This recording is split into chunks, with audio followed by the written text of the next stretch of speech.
yang mempelajari teori ekonomi, prinsip-prinsip ekonomi berbasis pada pandangan. Namanya Kiai Haji Ma'ruf Amin. Nah, itu inovasi beliau itu sangat-sangat bagus sekali diterapkan di Indonesia.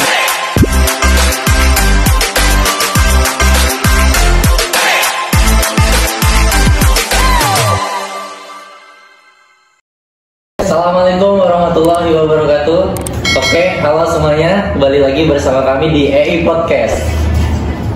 Kali ini ada yang berbeda di EI Podcast kali ini karena kami akan berbicara tentang prodi dengan tema ngobrolin prodi. Ekonomi Islam apa emang lebih berkah? Oke, di sini udah hadir narasumber kami, ada dua. Dan tentunya sangat-sangat spesial. Yang pertama ada dari Ketua HMJ Ekonomi Islam periode 2024-2025, Mas Mahib. Selamat datang Mas Mahib, terima kasih. Terima kasih. Bapak moderator, komentar ya. Santai Mas Mahib. Oke, yang kedua ada dari Duta Literasi Ekonomi Syariah Forsay, Mbak Zahrina. Oke, halo ya. Selamat datang Mbak Zarina. Nah, di sini aku lagi overthinking nih tentang ekonomi Islam, apalagi latar belakangku emang nggak pernah kayak belajar pesantren, mondok seperti itu. Jadi mungkin boleh dijelasin apa sih ekonomi Islam itu? Oke. Jadi emang ekonomi Islam itu emang bagi sebagian orang itu emang kayak masih tabu gitu ya, apalagi orang-orang yang emang gak terlalu religius gitu. Nah, sebelum kita langsung menuju ke ekonomi Islam, kita cari tahu dulu nih ekonomi itu apa gitu ya. Nah, ekonomi sendiri itu kan secara bahasa itu berasal dari bahasa Yunani, yaitu oikos sama nomos. Oikos itu artinya rumah tangga, atau sedangkan nomos itu aturan. Jadi kalau ekonomi itu ilmu ya tentang aturan dalam rumah tangga gitu. Jadi kalau secara istilah ekonomi itu ilmu yang mempelajari, mengkaji mengenai cara manusia dalam menghadapi kebutuhannya yang nggak terbatas, tetapi sumber daya yang ada itu terbatas gitu. Jadi kalau dari situ bisa kita tahu ekonomi Islam itu atau ekonomi syariah itu bisa dibilang suatu ilmu yang mempelajari teori ekonomi, prinsip-prinsip ekonomi berbasis pada pandangan sudut pandangan Islam gitu. Oke, dari di UIN Walisongo itu khususnya di FEBI itu kan ada prodi ekonomi Islam. Nah itu dalam prodi ini gimana mereka mengkonsep ekonomi Islam sendiri itu gimana, Mas Mahir? Oke, terima kasih atas pertanyaan dari Mas Ilham sendiri. Jadi di UIN Walisongo juga ada salah satu prodi yang mengenalkan dan mempelajari mengenai ekonomi Islam. Nah, jadi sejarahnya itu dahulu ekonomi Islam itu termasuk ke prodi yang sudah bisa dibilang tua. Jadi dahulu ekonomi Islam itu masuk ke Fakultas Syariah dan Hukum. Dan pada akhirnya di tahun 2014 itu dipisah. Jadi ada fakultas sendiri yang dinamakan Fakultas Ekonomi dan Bisnis Islam. Nah, jadi di tahun 2014 itu ekonomi Islam bergabung ke Fakultas Ekonomi dan Bisnis Islam atau biasa disebut FEBI, dan sampai sekarang masih eksis. Nah, di ekonomi Islam sendiri itu mempelajari banyak banget maksudnya mengenai seperti yang dijelaskan tadi, tata cara perekonomian baik dan benar. Nah, di ekonomi Islam ini di UIN sendiri itu ada dua mata kuliah, dua konsep. Mata kuliah umum yang dimana ada penjelasan mengenai agama secara umum, entah itu fikih, habis itu juga fikih ekonomi, filsafat ekonomi, dan ada yang kedua konsep mata kuliah penjurusan yang dimana itu akan dilaksanakan di semester 5 ya Kak? Iya. 5. Nah itu ada penjurusan industri halal, dan juga yang kedua ada penjurusan tentang pasar modal. Nah itu sedikit mengulik tentang prodi ekonomi Islam di UIN Walisongo sendiri Mas. Oke, setelah aku dengar ya kayak ekonomi Islam tuh kegiatan rumah tangga ya tadi kayak yang dimana itu menerapkan prinsip-prinsip syariah di dalamnya. Nah terus apa bedanya sama konvensional? Apakah bisa nggak sih kayak ekonomi syariah itu punya kelebihan dari ekonomi konvensional? Misal masyarakat umum maupun itu non muslim memandang ekonomi syariah ini punya kelebihan gitu loh dibandingkan ekonomi yang mereka pelajari. Oke. Jadi emang ekonomi Islam itu kalau dibilang populer ya nggak juga terlalu populer, tapi ya memang sebenarnya ekonomi Islam itu sudah ada sejak lama. Memang di Indonesia sendiri itu belum sepenuhnya meluas di seluruh masyarakat gitu ya. Nah kalau untuk ekonomi konvensional sendiri sama perbedaannya dengan ekonomi Islam itu ya secara kita tahu ekonomi konvensional itu kan secara umumnya di mana di ekonomi konvensional itu kita membahasnya itu ya cuman gimana sih suatu produsen, suatu perusahaan itu bisa menghasilkan produk yang dia itu yang pertama produknya itu kualitasnya bagus. Terus harga yang ditawarkan itu ya seserah dia aja, dia mau menahan harga itu berapa. Biasanya produsen-produsen ekonomi di ekonomi konvensional atau perusahaan konvensional itu mereka menarget harga atau mematok harga itu ya tergantung mereka sendiri. Dia tidak melihat harga pasaran gitu, sehingga cenderung tidak melihat bagaimana sisi konsumen, apakah konsumen itu bisa membeli produknya gitu. Nah yang ketiga biasanya mereka itu ada transaksi kegiatan usahanya itu baik sehat gitu, persaingan itu sehat. Nah sedangkan kalau di ekonomi Islam itu dari kualitas itu yang membedakan dengan ekonomi konvensional, dia itu lebih memperdalam gitu, ada syarat-syarat yang lebih kompleks gitu, dimana di ekonomi Islam itu kita bisa melihat kualitasnya itu seperti apa. Yang pertama dari kualitas itu dari segi dari mana bahan-bahan tersebut diambil. Jadi bahan-bahan itu diambil itu harus jelas gitu caranya gitu, jalan untuk mendapatkan atau memproses proses produksinya itu emang harus jelas. Jadi di ekonomi Islam itu diatur gitu sehingga semuanya itu jelas, sedangkan di ekonomi konvensional kan tidak. Jadi di sini kita bisa melihat perbedaannya gitu ya. Terus yang kedua ada harga yang ditawarkan. Memang dalam Islam itu kita tidak ada aturan ya tentang harus mematok keuntungan berapa, mematok harga jual berapa. Tetapi dalam ekonomi Islam itu nantinya kita akan mempelajari mengenai prinsip-prinsip ekonomi, prinsip-prinsip berdagang. Jadi seperti apa nantinya kita harus berdagang itu telah diatur gitu. Nah tentunya dalam kitab berdagang itu harus sesuai dengan harus manusiawi lah. Kita harus mematok harga itu yang wajar, yang harganya itu normal gitu, adil gitu. Sehingga dari di sini kita lihat gitu ekonomi Islam itu memang mengatur gitu, memikirkan apa yang konsumen rasakan gitu. Sehingga di sini kita tahu kalau konvensional itu ya dia cuma sebatas ya udah kualitasnya aja yang bagus gitu kan. Sedangkan kalau ekonomi Islam kan kita sudah makanan sesuatu tersebut harus halal dan thayyib gitu. Kemudian apalagi ya kalau di ekonomi Islam itu kan juga kita harus menjadi seorang pedagang yang caranya itu yang baik, yang sesuai dengan tuntunan ajaran Islam. Jadi ada pedomannya sendiri gitu. Oke, kalau dari Mas Wahid sendiri gimana perbedaan ekonomi syariah dengan ekonomi konvensional? Oke, jadi tadi udah dijelaskan secara gamblang oleh Mbak Yahrina sendiri mengenai perbedaan ekonomi Islam dan juga konvensional ya. Itu menurut saya sudah jelas sekali. Tapi aku sedikit menambahi mengenai beberapa perbedaan lagi yang belum disebutkan oleh Mbak Yahrina tadi. Jadi itu tadi belum disebutkan mengenai bagaimana konsep ekonomi Islam di Indonesia sendiri. Jadi ada perbedaan mengenai ekonomi syariah dan konvensional, yang dimana di ekonomi konvensional sendiri ada suatu lembaga yang diusung pemerintah untuk mengawasi, nama OJK. Nah, perbedaannya dengan ekonomi syariah, itu kok ekonomi syariah juga diawasi oleh OJK, akan tetapi juga diawasi oleh lembaga dari Kementerian Agama yang bernama Dewan Keamanan Syariah, yang dimana itu ada undang-undang tersendiri yang mengatur mengenai ekonomi syariah. Misalnya ekonomi syariah di Indonesia yang dinamakan Fatwa DSN MUI. Nah itu secara jelas dijelasin bagaimana aturan-aturan mengenai jalannya ekonomi Islam di Indonesia, baik itu mengenai akad-akad yang harus dijelaskan bagaimana akad-akad yang dijalankan bagaimana, dan diatur bagaimana dari segi produksi, konsumsi, dan juga bagaimana distribusinya. Nah, aku ingin sedikit mengulik mengenai inovasi dari wakil presiden kita sekarang yang belum tahu namanya Kiai Haji Ma'ruf Amin. Nah, itu inovasi beliau itu sangat-sangat bagus sekali diterapkan di Indonesia, mana disebut sebagai pariwisata halal, Mas.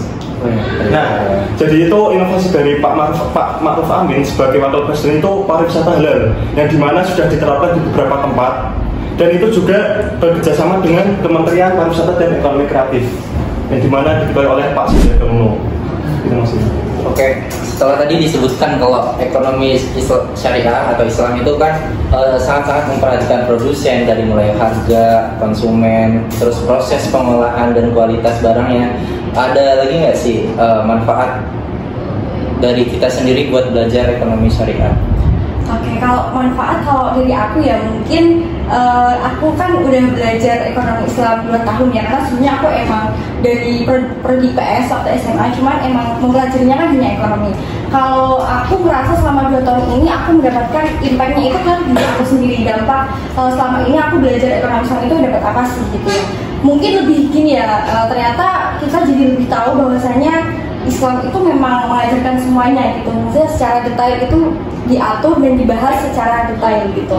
Nah dari situ aku jadi kayak hal sekecil apapun dalam hidup aku jadi lebih memperhatikan gitu.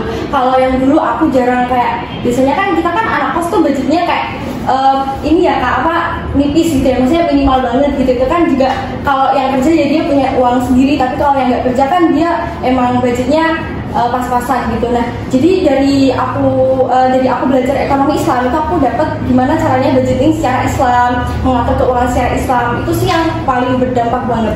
Terus yang kedua aku jadi melihat para pedagang-pedagang di luar sana, itu aku jadi lihat oh ternyata pedagang itu sebenarnya mereka menerapkan ekonomi Islam, cuman ya karena mereka nggak sadar, tidak mengetahui ternyata mereka telah menerapkannya secara tidak langsung, kayak misalnya dalam kita menerapkan keuntungan gitu kan. Nah, kalau keuntungan itu kan kita tidak lebih dari 1/4 ya, 1/3 gitu ya. Nah itu misalkan aku ketika beli bakpao tuh, aku tuh melihat harganya itu kan kalau di Ngalian itu kan rata-rata 3.500 ya.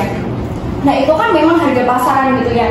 Memang dalam Islam itu kan tidak diatur dalam kita mematok keuntungan, tetapi harus dalam batas wajar dan adil. Nah 3.500 itu kan harga pasaran ya. Jadi menurutku pedagang itu telah menerapkan prinsip-prinsip ekonomi, mana dia tidak mematok harga lebih dari 3.500. Nah bisa kita bayangkan nih kalau ada seorang pedagang bakpao dia menjual bakpaunya 5.000 gitu.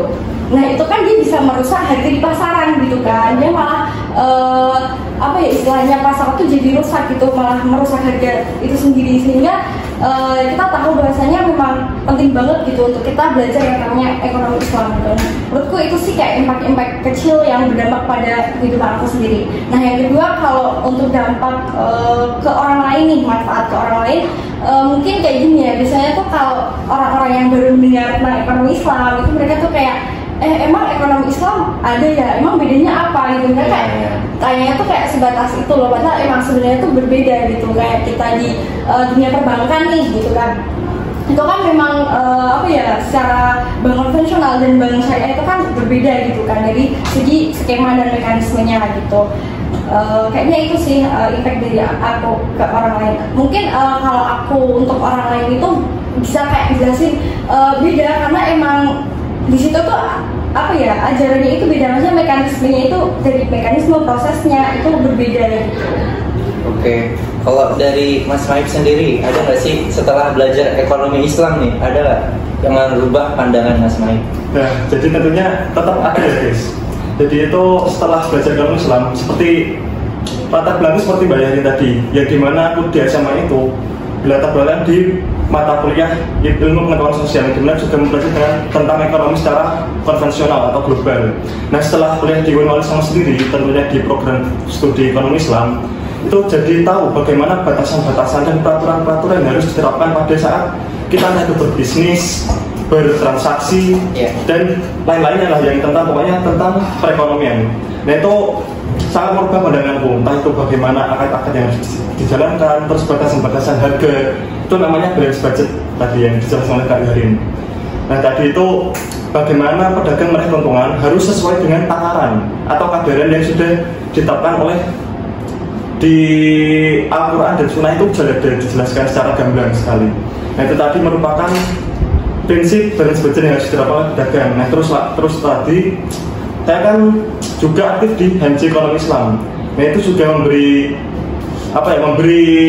dampak positif juga dari HMJ Ekonomi Islam, itu berupa sosialisasi mengenai ekonomi Islam kepada masyarakat luas.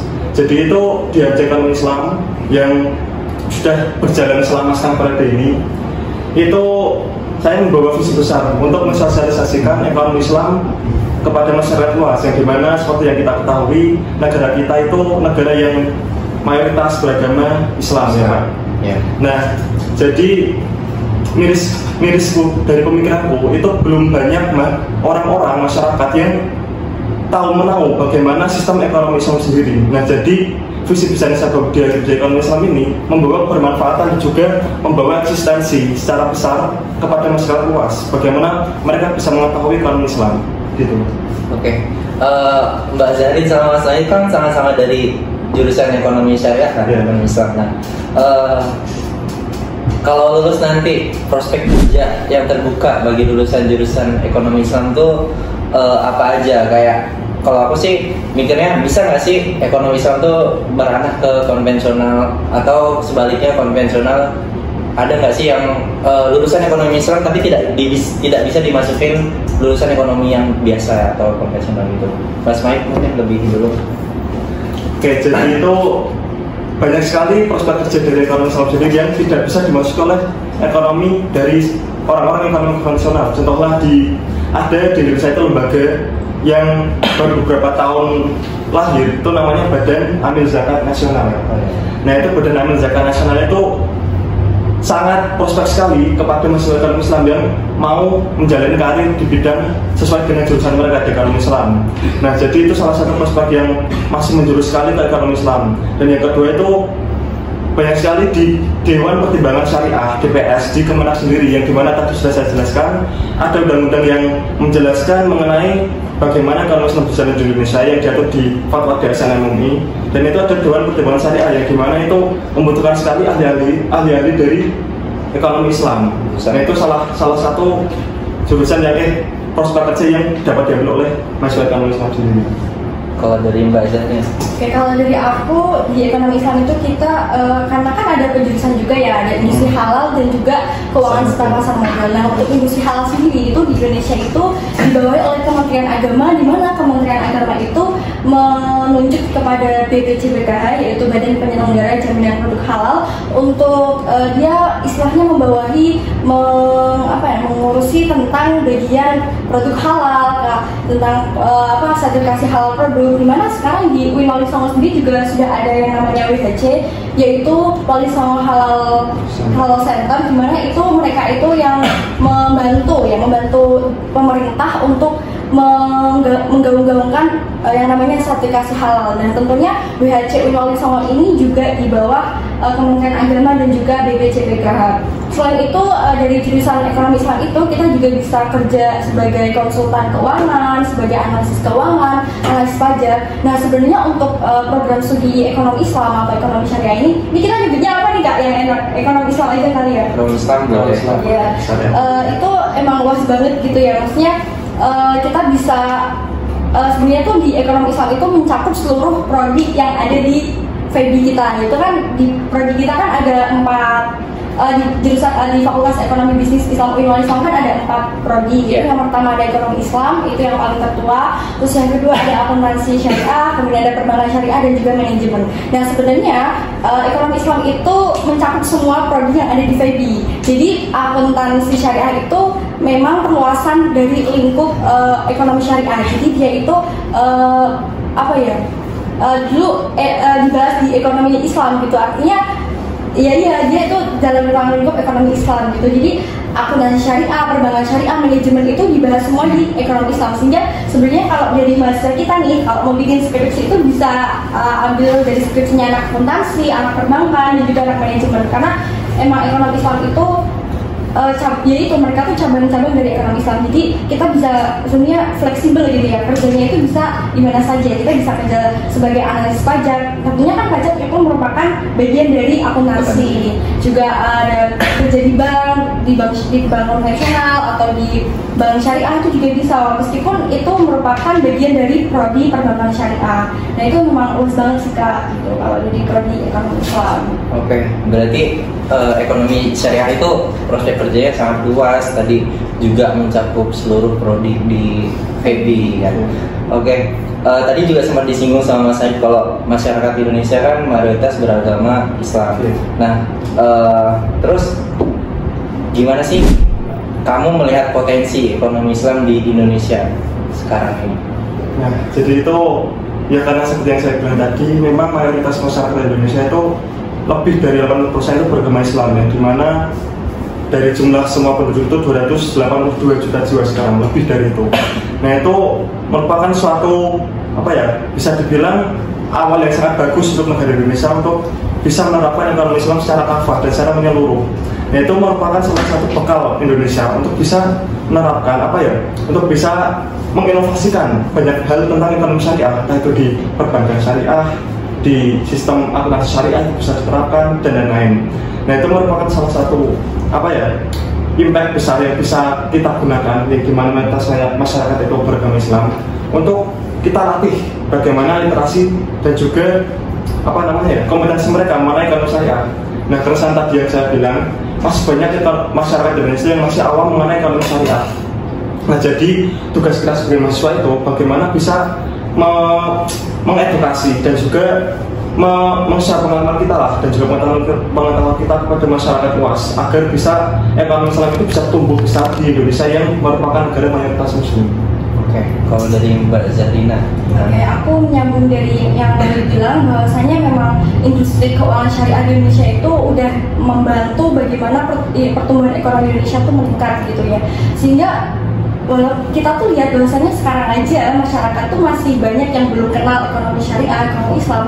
Itu industri keuangan syariah itu bisa mendorong pertumbuhan ekonomi, apalagi ketika nantinya kita telah secara keseluruhan agregat itu kita benar-benar menerapkan ekonomi Islam gitu. Jadi bisa kita bayangkan seberapa majunya Indonesia gitu ya untuk menerapkan ekonomi Islam. Nah, sehingga di sini yang menjadi PR kita sebagai calon ekonom nantinya, sebagai yang menjadi pakar-pakar ekonomi di debat nantinya itu yang jadi PR bagaimana literasi ekonomi syariah nantinya bisa meluas sehingga masyarakat itu sudah tidak awam lagi dengan apa itu ekonomi syariah dan cabang-cabangnya seperti itu. Nah, sehingga terus kita juga melihat bahwasanya data dari OJK itu data literasi ekonomi syariah, data literasi keuangan syariah di Indonesia itu sebenarnya sudah meningkat, cuman inklusinya gitu. Berarti itu PR kita gitu, bagaimana masyarakat bisa menerapkan apa itu ekonomi syariah gitu.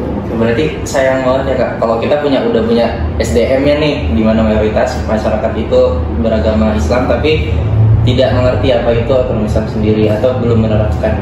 Iya, benar banget. Jadi emang PR besarnya itu untuk kita ya sebagai mahasiswa ekonomi Islam untuk bisa membumikan ekonomi Islam khususnya di Indonesia sendiri, sehingga harapannya kan Indonesia bisa menerapkan secara keseluruhan ekonomi syariah itu sendiri. Oke, dari HMJ Ekonomi Syariah sendiri ada nggak sih kegiatan-kegiatan yang membantu mahasiswa khususnya ya buat beradaptasi atau enggak mengembangkan bakatnya gitu loh di ekonomi syariah? Contohnya di HMJ Ekonomi Islam sendiri ada. Jadi di awal saya di amanah sebagai ketua itu membuat visi besar, yaitu bisa berdampak pada masyarakat luas, yaitu secara kompetensi dan juga edukasi, dan juga pada mahasiswa itu meningkatkan intelektualitas dan juga kompetensi.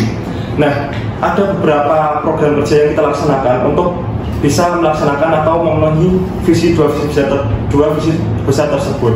Nah, yang pertama itu ada beberapa diskusi dan kajian yang akan kita laksanakan kepada mahasiswa sendiri, khususnya mahasiswa EI, untuk meningkatkan intelektualitas mereka mengenai kajian-kajian ekonomi Islam. Nah, itu kita bisa belajar dari awal dulu bagaimana sejarah ekonomi Islam itu ada, itu dari awal dari Nabi Muhammad sampai sekarang ini. Nah, terus kita lebih ke spesifiknya lagi mengenai bagaimana penerapan ekonomi Islam di lingkungan masyarakat sendiri.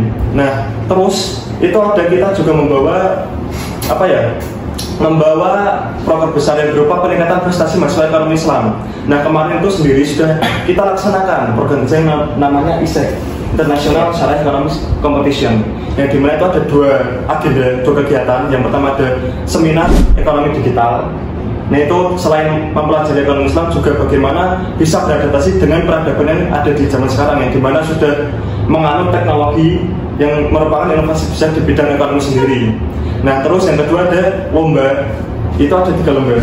ada esai, KTI dan juga bisnis plan, yang dimana kita membawa tema besar tentunya tidak jauh dengan ekonomi Islam sendiri. Nah, itu merupakan langkah kita untuk meningkatkan intelektualitas, prestasi dan juga kompetensi mahasiswa sendiri di bidang ekonomi Islam.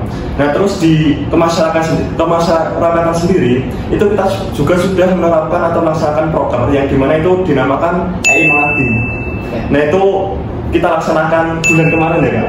Yeah. Bulan kemarin kita melaksanakan EI Mengabdi yang dimana salah satu agenda besar yang kita bawa itu adalah sosialisasi e-commerce dalam perspektif ekonomi Islam yang dapat diterapkan pada UMKM masyarakat sekitar. Nah, itu kita masuk ke lapangan, masuk ke daerah pelosok ya, dimana kita kemarin itu di daerah Pelantungan Kabupaten Kendal yang seperti yang kata sendiri, kita kemarin perjalanan dari Ngalian ke sana itu 2 jam, hampir 2 jam, dan di daerah mereka itu masih bisa dikatakan ya belum terjamah ke ekonomi Islamnya. Nah, itu kita bawa agenda besar sosialisasi penerapan e-commerce yang merupakan digitalisasi ekonomi di zaman sekarang dan diintegrasikan dengan bahan-bahan perspektif ekonomi Islam. Nah, itu kita harap dari program tersebut masyarakat itu dapat mengenal awal mereka mengenal bagaimana ekonomi Islam itu berjalan. Ekonomi Islam itu dalilnya berpatok pada ajaran-ajaran Islam yang sudah ada, akan tapi bisa juga mengikuti perkembangan zaman yang gimana juga itu termasuk pada digitalisasi ekonomi itu tadi. Oke. Ternyata banyak banget kegiatan yang diadain oleh HMJ Ekonomi Syariah sendiri. Terus dari Duta Literasi Ekonomi Syariah, ada nggak sih tujuan kamu sebagai Duta Literasi Ekonomi Syariah itu apa? Tujuannya pengen apa? Oke. Kalau dari awal kita dari Duta Literasi Ekonomi Syariah itu kan memang tujuan kita untuk yang pertama dan utama tentunya untuk membumikan ekonomi Islam ya. Memang permasalahannya itu kita tuh sudah kelebihan kita kan mayoritas muslim ya, tapi kenapa ya kok masyarakatnya masih belum bisa, masih banyak yang belum mengerti apa itu ekonomi Islam, apa itu ekonomi syariah itu sendiri. Nah, itu yang jadi PR dari kita. Nah, harapannya dari kami dari Duta Literasi Ekonomi Syariah itu bisa memberikan pandangan, pengetahuan, wawasan kepada masyarakat mengenai cabang-cabang dari ekonomi syariah itu sendiri. Ada keuangan, ada bisnis, manajemen, sehingga dari masyarakat itu tidak ada lagi yang awam, yang asing dengan ekonomi Islam atau ekonomi syariah itu sendiri. Gitu sih Kak. Oke. Mungkin terakhir ya Kak, singkat aja pesan buat generasi muda yang ingin berkontribusi buat pengembangan ekonomi syariah di Indonesia. Singkat aja Kak, dari Mbak Zadina. Oke, dari aku untuk para ekonom muda, calon ekonom hebat, pakar-pakar ekonom nantinya, untuk ekonom muda ingin untuk belajar ekonomi syariah lebih dalam, menurutku itu adalah salah satu impian yang bagus gitu ya. Yang perlu kita lakukan adalah belajar bersungguh-sungguh, mempelajari ekonomi Islam dengan sungguh-sungguh sehingga kita bisa secara langsung merealisasikan ilmu yang kita dapatkan dari ekonomi syariah itu sendiri. Karena memang aku pun merasakan bahwasanya aku belajar sambil aku merealisasikan ilmu itu gitu. Jadi harapannya dari teman-teman yang mempunyai yang emang hebat di bidang itu bisa merealisasikan, bisa membagikan ilmunya kepada orang-orang di sekitarnya gitu. Kalau dari Mas Mahib? Oke, kalau dari aku sendiri, harapanku kepada generasi muda, terutama pada mahasiswa-mahasiswa ekonomi Islam sendiri yang merupakan generasi penerus untuk bisa merealisasikan ekonomi Islam secara menyeluruh di Indonesia, itu tugas kalian tidak hanya berfokus pada diri kalian, pengembangan diri kalian, tapi berilah dampak kepada masyarakat luas agar ekonomi Islam itu tidak hanya stagnan berjalan di pikiran mahasiswa sendiri, akan tetapi banyak sekali masyarakat luas yang beragama Islam yang ingin sekali bisa menekuni bidang ekonomi Islam. Nah, itu tujuannya yaitu tadi agar ekonomi Islam itu tidak hanya stagnan di pikiran mahasiswa dan juga generasi muda, tapi juga bisa menyeluruh kepada masyarakat yang belum bisa mengenyam pendidikan di entah ekonomi Islam, ekonomi syariah dan lain-lainnya. Itu tadi. Intinya berilah dampak pada masyarakat luas. Oke, jadi itu pesan dari Duta Literasi Ekonomi Syariah dan Ketua HMJ Ekonomi Islam buat generasi muda yang ingin berkecimpung dalam dunia ekonomi syariah. Mungkin sekian ya Kak ngobrol kita kali ini karena keterbatasan waktu juga. Saya ucapkan terima kasih banyak atas waktunya udah hadir pada podcast kali ini. Teman-teman, terima kasih sudah menonton video kami. Jangan lupa subscribe, like, dan komen. See you. Sampai jumpa lagi teman-teman. Dadah.